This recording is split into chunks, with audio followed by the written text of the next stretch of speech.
Alors, il y a un poème et un poète que vous citez tous les deux, qui est René de Pestre, que vous aimez beaucoup l'un et l'autre. Gaël Faye, René de Pestre, lu par vous, qu'est-ce que ça donne? J'ai même pas besoin de lire René de Pestre parce que vous le connaissez par cœur, par cœur.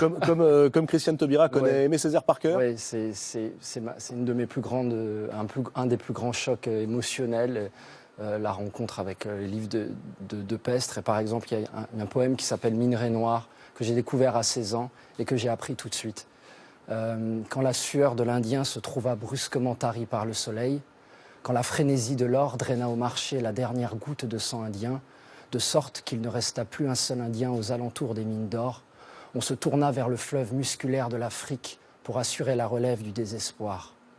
Alors commença la bousculade, la ruée vers l'inépuisable trésorerie de la chair noire. Alors commença la bousculade échevelée vers le rayonnant midi du corps noir et toute la terre retentit du vacarme des pioches dans l'épaisseur du minerai noir. Voilà des siècles que dure l'extraction des merveilles de cette race, aux couches métalliques de mon peuple, minerai inépuisable de roses humaines. Combien de pirates ont exploré de leurs armes les profondeurs obscures de ta chair? Combien de flibustiers se sont frayés leur chemin à travers la riche végétation des clartés de ton corps, jonchant tes années de tiges mortes et de flaques de larmes? Peuple dévalisé, peuple de fond en comble retourné comme une terre en labour, peuple défriché pour l'enrichissement des grandes foires du monde. Mûris ton grisou dans le secret de ta nuit corporelle, nul n'osera plus couler des canons et des pièces d'or dans le noir métal de ta colère en crue. Alors là, René de Pestre. L'information aujourd'hui, elle sature les écrans, la poésie est quasi absente. Qu'est-ce qu'on fait? Comment est-ce qu'on remet un peu de poésie dans le monde actuel?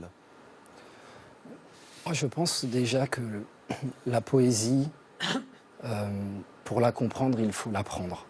Alors, je sais que ça demande un effort, mais c'est en l'apprenant, en l'ayant en bouche, qu'on ressent les mots, qu'on finit par sentir le souffle du poète. Et on finit par habiter la poésie.